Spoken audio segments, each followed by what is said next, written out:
You just have to know your crew. You have to know the value and what everybody does, what everybody's role is, you know?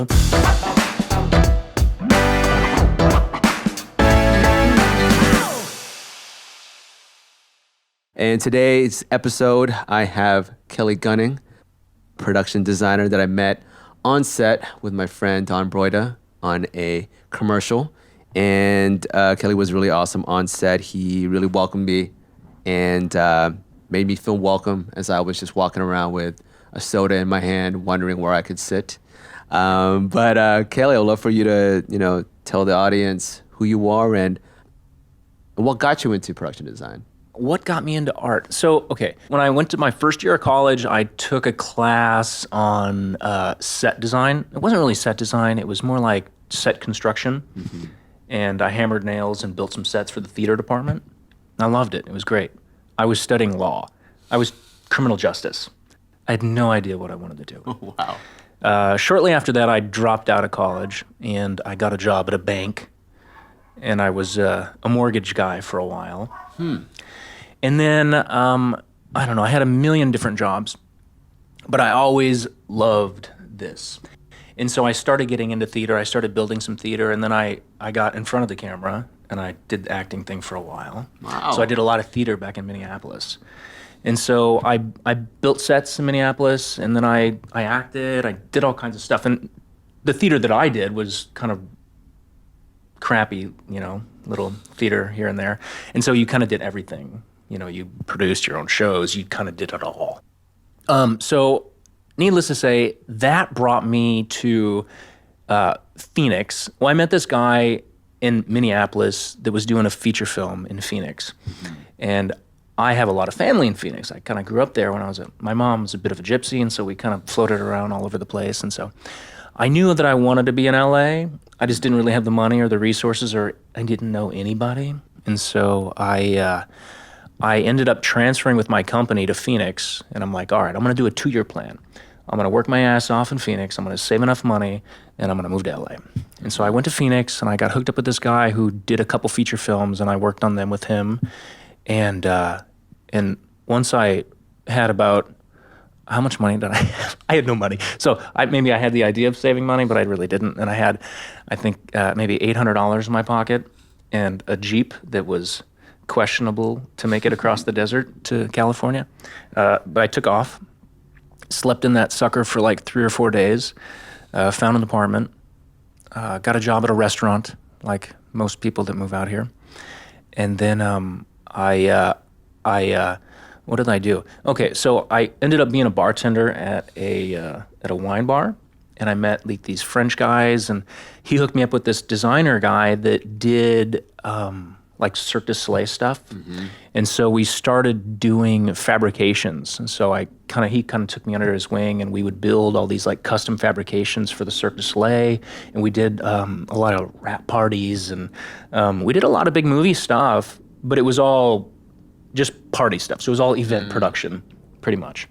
And so after doing that for a while, I got asked to do these fabrications for this commercial. And that's where I met this designer named Vincent Reno, who's fantastic. He's a fantastic designer.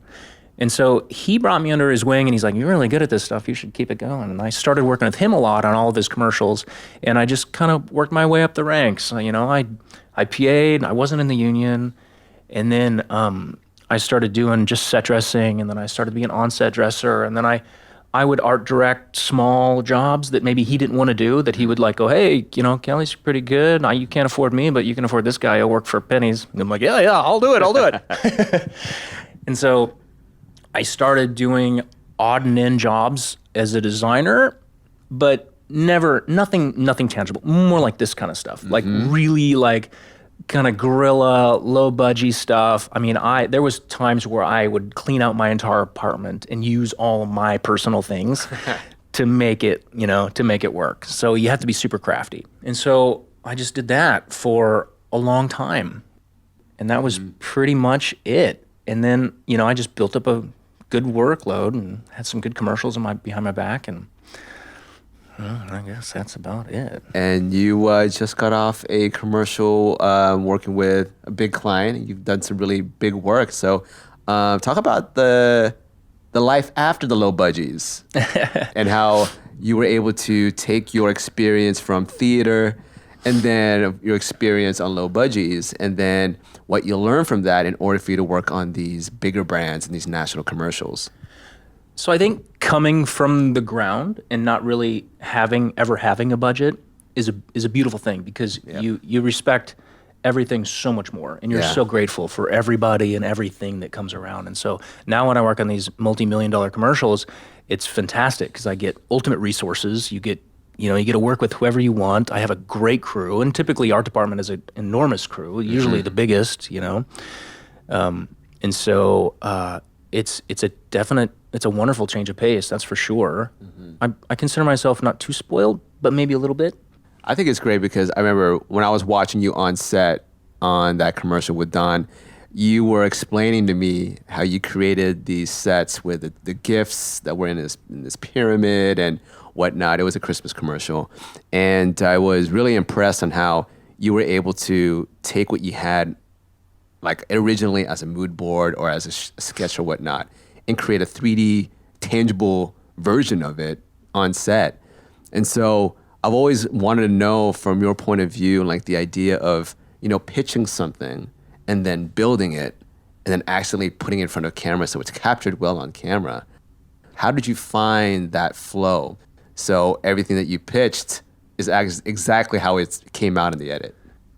Well, it's a good question. So with commercials, with this industry at all, you're a designer, you might have great ideas and this beautiful idea of how you want to make this set and have the colors just right and the lines and the architecture, and you have this vision in your head.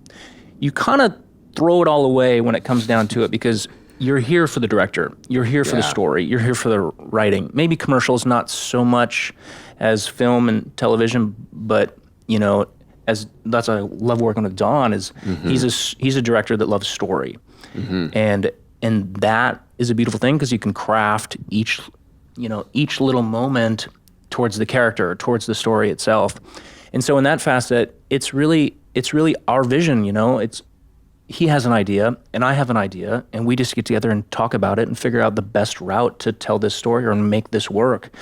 And with that job, for instance, it was a lot of going back and forth. We had we didn't have an unlimited budget, and so we had to be crafty on how we make these things happen. But so I would sketch it, I would just draw it, and Don would be like, yeah, that's the right track. And then maybe I'll make a 3D, not a model of it, but a 3D rendering of it. And then, you can move that stuff and almost make it, like with that job, that set was identical to every drawing that I did. Nice. Which is a cool thing to do. So that's really nice to see your work when you just kind of sketched it out and all of a sudden it's live and it's happening. It's a good feeling. It's pretty slick. So how did you have the ability to sketch when you were, I guess, a kid? Were you in college? Or was it something that you had to learn as a production designer in order for you to get your ideas on a piece of paper and then into a 3D rendering and then into a fabricated state? I'm still learning it, quite honestly. I've always kind of drawn as a kid.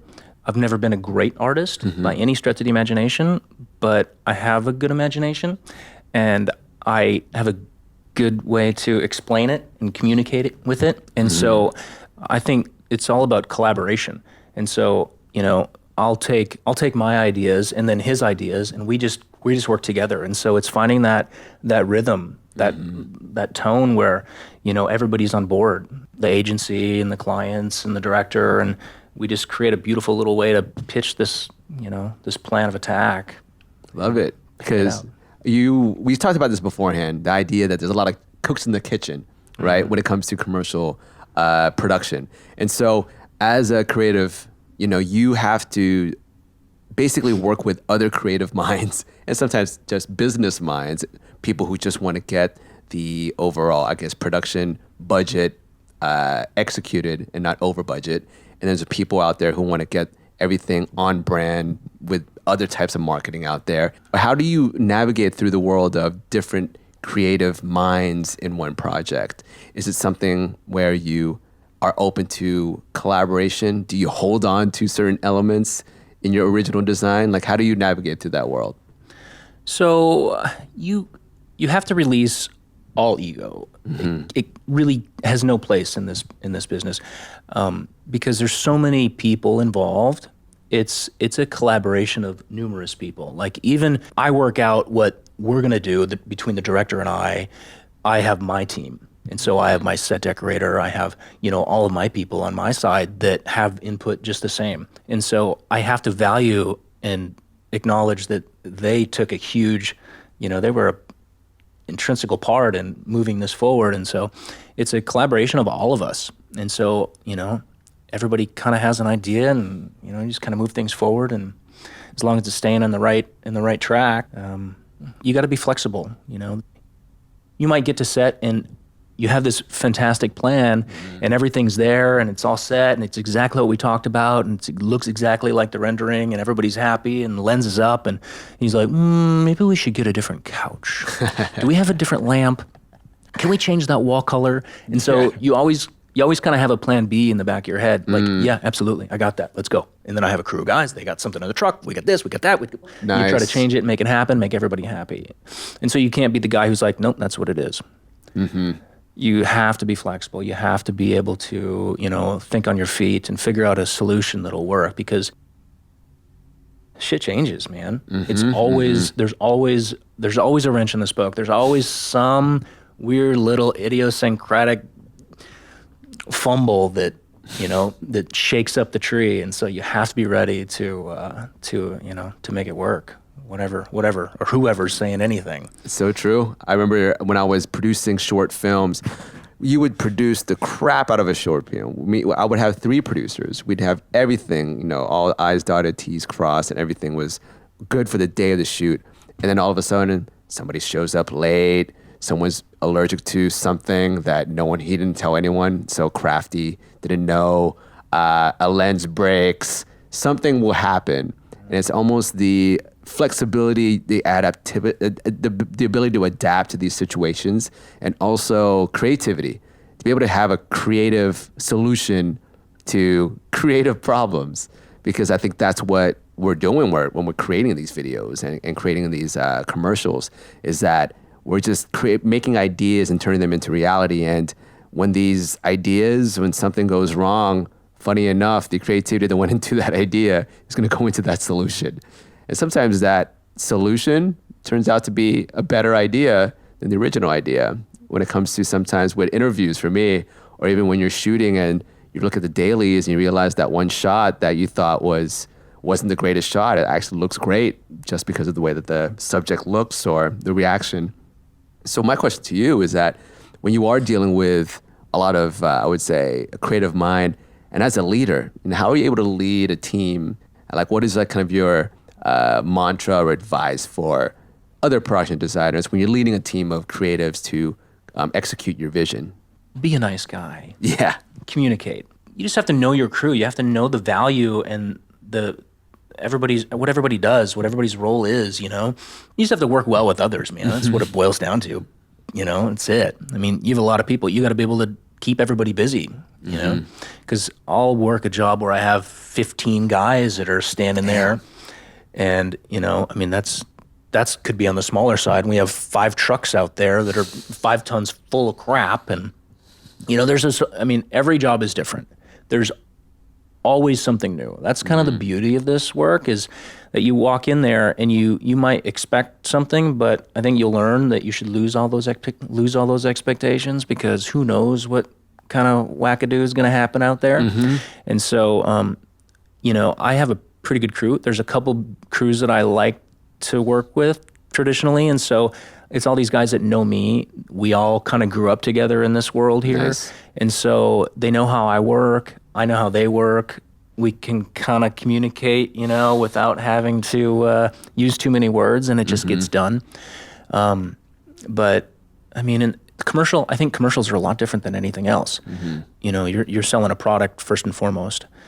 And so it's a little bit different than just necessarily telling the story, So some things, sometimes a lot of stuff gets thrown out just because you think it might look cool or you want to do this. Well, no, we don't care about that at all. It's about the shoes, man, or it's about the car.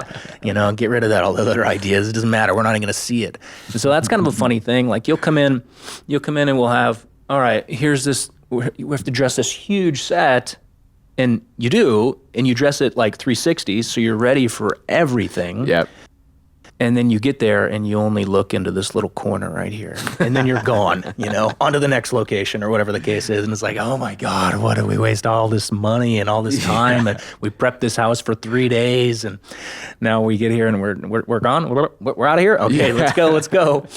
Or it could be the opposite, like you walk in on a scout and they'll be like, all right, don't have to worry about anything. Our shot is right here. We're just going to sit on this window. We're going to talk here for a second and then we're gonzo. Like, okay, great. So I try not to let that, like, okay, well, they said we're just going to look here, but we're going to be ready to look everywhere because... You got plan C, B, all the way down to F. Yeah, otherwise you'll get hosed. Mm-hmm. And it happens all the time. Wow. It's funny, you just have a whole 360 set and it's just a wristwatch.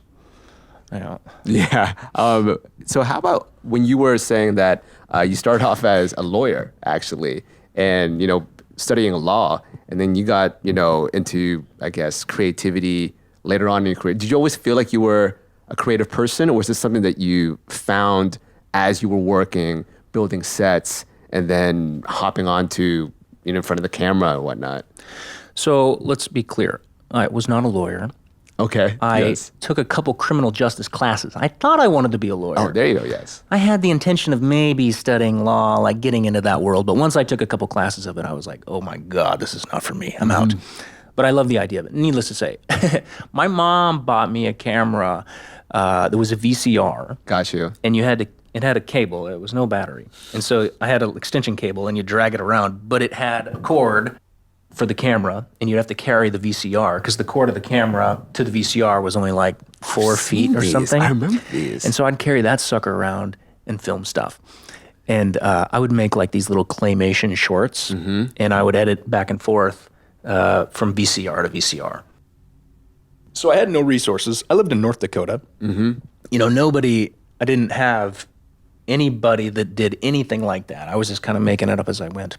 But I've always been an artist in that respect. I've always drawn and, made stuff. And my mom was an interior designer. And so it's kind of been ingrained in me to, have good style and, like visually like pleasing, places and things. And I was a photographer for years and I still am. And so I love to shoot. I always love to see things framed up and, have that balance of color and, having... just all the things that make an attractive picture, whatever the case is. Amazing. So when you are working with a director, are you also working with the DP as well on set, talking to them about how you envision this object was supposed to be shot or whatnot? Absolutely. Yeah. Absolutely. So, a lot of it goes into that. I don't necessarily have a say, but I have an idea, and when we're scouting it and we're lensing it up, and I'm like, I think maybe a 50 mil would be better here versus this 70 or whatever you want to be. And so I have an idea of what it is, and it just kind of goes down to collaboration and talking about what's what. Really, it's all about the DP and whatever he wants to do. That's why you bring those guys on, so he's got this idea, but we have a say. We all collaborate on it, like as far as lighting goes and how we want practical, lamps to play and what's our tone, what's our vibe, what's, all that stuff is super important on how you design the set, like what color your couch is going to be and a throw in your pillows and, all these little things that really nobody notices. That's kind of what it boils down to. All the crap that I like freak out over and drive my guys mad over because that's twisted or, God, why is that on set? That shouldn't be there. I'm like whispering as they're shooting, like, oh my God, look at that. A screwdriver on that gig. Yeah. And so we all work together in that respect. Yeah. And then for whenever you do have to get on a job and come up with a mood board or your process, I'd love to know the process of production design and how you get into your creative workflow. When you do get an idea, get a job or a gig, what's the first thing that you do? And then how do you see that till shoot day, actually? Sure. So with commercials, it's I'll get the director's treatment, and so he already kind of has a laid out vibe, and I'll build on that, and so I'll make an art book, and that'll be like a lookbook, for instance. It might be a collection of sketches that I've made, but majority of it are all images that I'll pull, references that we'll talk about, and we'll go like, I really love this vibe. I feel like this really fits, and if we have a location or if we don't have a location, I'll incorporate that into the book, and we'll really kind of map it out, and I can paint the picture. And so there's no big questions on the major things that are going to be involved in the shoot, whatever it is. Got it. And so how is it with when you, I guess, start creating this book? If you get into a creative rut, let's say that you got the director's treatment, you're doing your sketches, and then you find yourself in that, I would say, that rut. How do you usually get out of it? How do you get inspired to get back into your creative workflow? I will walk away. Peace out. I'm out of here. Call your agent. I'm done. I don't know if I've really been in that per se. Nice. Yeah, sure. You get moments where you're like, God, what the hell else can we offer here? What else can we do? I don't know, man. I don't know. I think that once you get in the flow of it, it just kind of flows. And if I get stuck or something, or I'm hot up, I'll just walk away from it for a while. I'll close my computer and I'll just take a walk or take a hike or do something, or maybe the director and I will go out for some drinks and we'll hash through some stuff that we were confused about or that we were like not so sure on. Got it. I don't know. I mean, again, it's a collaboration. Yeah. So I'm just a vessel. I'm just kind of bringing all these elements into the story or into the shoot. So it's almost like you get the inspiration, of course, from the director at first. You throw it in your ideas from your own experiences and what you've been going through with past shoots and just growing up with, an interior designer for a mom, and just from your experience, it's your story, your voice. You find that, that block, but then you go out, take a hike, you come back, talk to the director, and it really is just a collaborative experience. You have such a great team around you. You have also the director, the quote unquote, I wouldn't say the leader, but someone that came up with the original tone in a way. And it's kind of like when you find yourself in that moment where you're, I don't want to say stuck, but you just can't come up with the right idea, you call on to your crew. You call on to the people around you and kind of collaborate on something. And I think that's what I found too with a lot of just film production, and also a lot of just creative groups in general, is being able to trust your group, being able to trust your team. I even talked to an architect for another podcast episode, and she was saying that she doesn't get into any ruts because she trusts her team. And her team has enabled her to really just execute on ideas because she can just trust them to give some creative input. And so I also wanted to know, when it comes to that, when you were coming up with the team, how did you know you were going to work with someone? How did you know that person was like, okay, that's the person I know I want on my team? I think it's experience. I mean, you work with random people throughout your career, and then you kind of cherry pick people that get you, and just it works. They communicate well. They take direction well. They think outside the box when they should, and don't just stop when they're done doing what you asked them to do. They actually take it the next step, which is a beautiful thing. And so I definitely love people that can do that and think on their own and still deliver on what needs to be delivered as a whole. And so kind of self-starters in that respect are great. A decorator is somebody who's really important on my crew. I can't always have a director on a few of these shoots that I've done this year. I didn't have a budget that was great, and so I'm like, all right, well, I've decorated a lot of jobs, and so I'll just do it myself. And it's a hard ass job.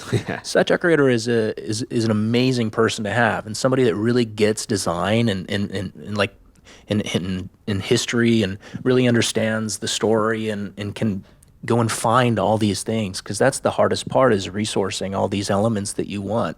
So it might be like just a dream, or I have like like my book is kind of, I mean, I guess I'm kind of being vague here, but I want this style of couch. I want this mid-century,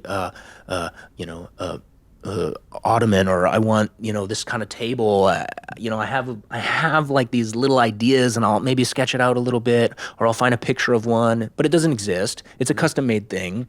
And so we have in LA, it's wonderful because we have all these resources. And so having somebody that can understand your mumblings like I'm doing now, and go to the streets and actually deliver and find these things that I want.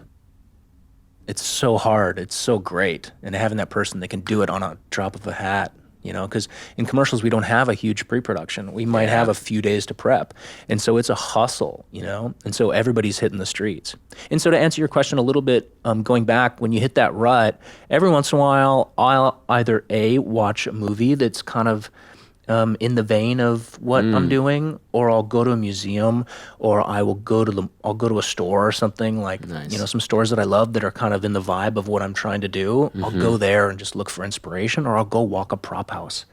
Nice. And I'll just kind of like mosey around, and I'll just be like, oh gosh, what is the best route for us, Or I'll go to like a greenhouse and look at plants. Yes. Things like that inspire me, and so I'll look for inspiration from just random things, and then I'll build off of it. It might start with a freaking fiddle fig, and then I'll just build the whole set around the fiddle fig, whatever Spaceship it is. afterwards. I did build a spaceship for McDonald's and NASA last year. Yeah. And that was kind of funny. We didn't really have an idea of what we wanted to do. I couldn't afford a prop house or anybody to... Or a proper spaceship. So the spaceship I found was really cool, but it was I couldn't afford it. Yeah. And so, I didn't have a whole lot of money on that job, and so I'm like, you know what? I'm just gonna build it, man. I'm just gonna make this happen. And so I sketched out a couple different ideas, and the director's like, yeah, that's cool. I like that. All right. I'm like, all right. If you're feeling that, just trust me. I'm gonna build this sucker. I'm gonna build a mini version for us, and then we'll kind of go from there. That's amazing. So I went to Home Depot. There's a cool place called Gavarelli, which is like plastics, and they have all these like funky corrugated materials and stuff. And so I walked around in there, and I found some cool stuff that I really liked, and I modified it and combined a couple different elements and some steel, and I built a spaceship. I built a mini version, and then Crazy. It was pretty rad. And then I was like, "Oh yeah!" And the clients loved it. They signed off on it, so I built the big version of it, and then I built the interior. But it was all.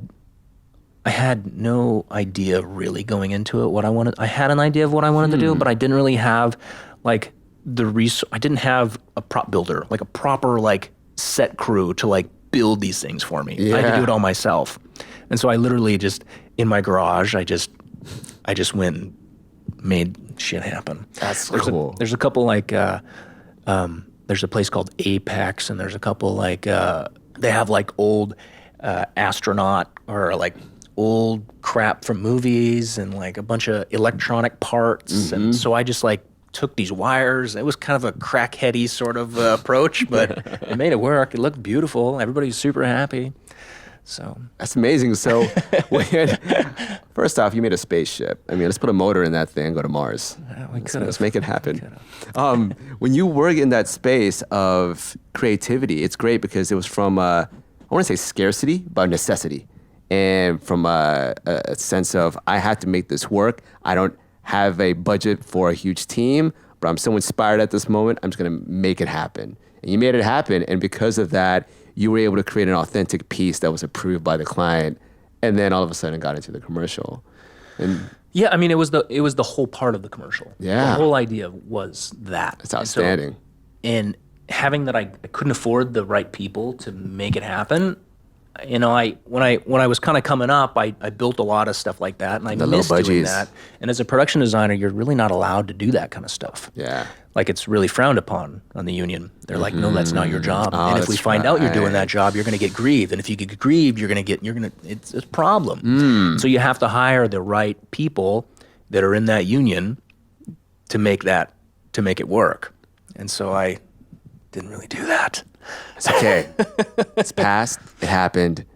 Yeah. It's a new day. It's just one of those things. You have to be resourceful. You have to think outside the box and try right. to find a viable solution that'll fit the budget for whatever you're doing. That's right. Don and I did a couple movies where, we did those little short films, and we had zero. Like I had zero. That's how it is. I literally did you see the red shoe one we did? I gotta check these out. I know it's on his website. Yeah, so we had this girl and she shoots through and she blasts through the roof of this house. And so, you see the camera tilts up and follows her out and there's a hole and it's smoking and she ripped through the roof of the house. And so, oh my God, how are we going to do that? We don't have a budget. So literally it was a Home Depot trip. Okay. And I built like this hole and I burned and welded and just made this cool like little structure and that was pretty much it. There you go. Took me an afternoon and... I love that because I think when creativity is when you're backed into a corner and you have to make something happen, sometimes the best creativity comes out of that, the best ideas. For sure. And I think that a lot of people have to realize that because, like you said, you started off in the low budgets. You started off, I love saying that word, by the way, and you started off with scarcity and with not that much of a budget. But when you do have a big budget, sometimes that gives you a decision paralysis or too much to choose from. Or maybe you get too comfortable, or some people get too complacent. Do you find that your best work has been, this is going to be, of course, easy because you got a bigger budget, you have the awesome work, but what was your favorite work that you've done? Was it from something with a huge budget, something with a mid-sized budget, or something when you had no budget? I don't know. I think that when you have a big budget, you have a big budget for a reason. Mm-hmm. And it's not because there's just all this extra money they're throwing at you to build this mediocre or whatever you need to do. It's because there's a lot of crap that needs to be done. Yeah. And so the beauty of having a budget that fits the script is that I can be resourceful and hire the guys, and we can be like, all right, here's what we need to do. We need to build this carousel, and it's got to spin, and it's got to do this. I need to build these 6 walls that spin and they rotate and they flip around and all this crap. Well, I'm not building that. You're building that. I got great guys that are going to do it. I can trust they're going to do it, so I can brush that. I don't have to be stressed out over all that crap because I can trust that these guys are pros. They're going to knock it out, and I'm on to the next because there's 15 other sets I have to build. Yeah. And so it just allows me to, just get the proper people. That's what it boils down to. Mm-hmm. I mean, it's all manpower. I mean, the crap that goes on behind the scenes is never seen by anybody, but that's the only way to exist. Like, you can't do these big budgets. I mean, I've never done huge films like Marvel or any of that kind of stuff, but I mean, there is no form of art in the world that has more crew than ours. Wow. I think art department in film and TV is the biggest art form there is when it comes to manpower. Mm-hmm.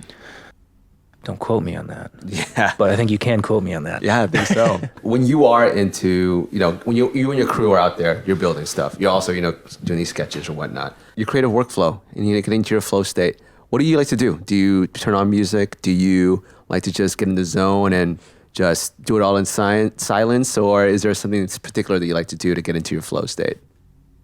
I like to watch movies. I like to hike. I like to get out in Mother Nature and disconnect. I'm not a huge fan of most people. I don't really like. Right.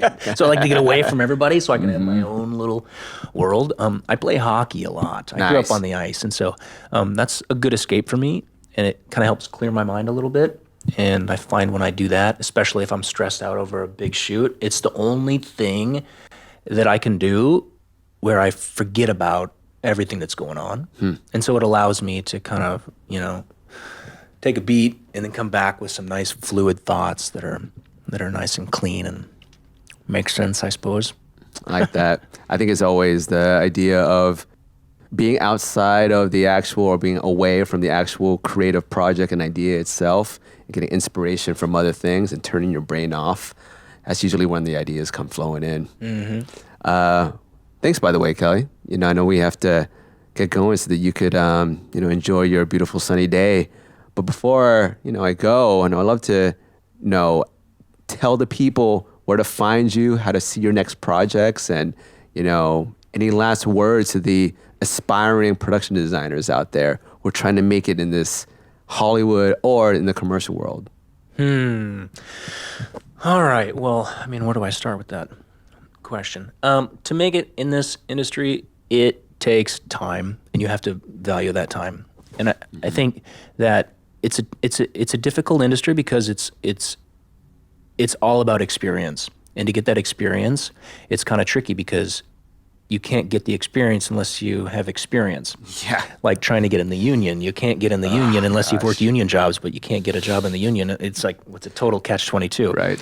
And so it makes it tricky for a lot of people. So I would say do short films. I was just offered a short film I had to pass on, and I handed it to a friend of mine who's built a couple sets for me, he's an art director, trying to come up as an art director. And I pitched him, and he's doing the film right now as we speak. They're just about finished.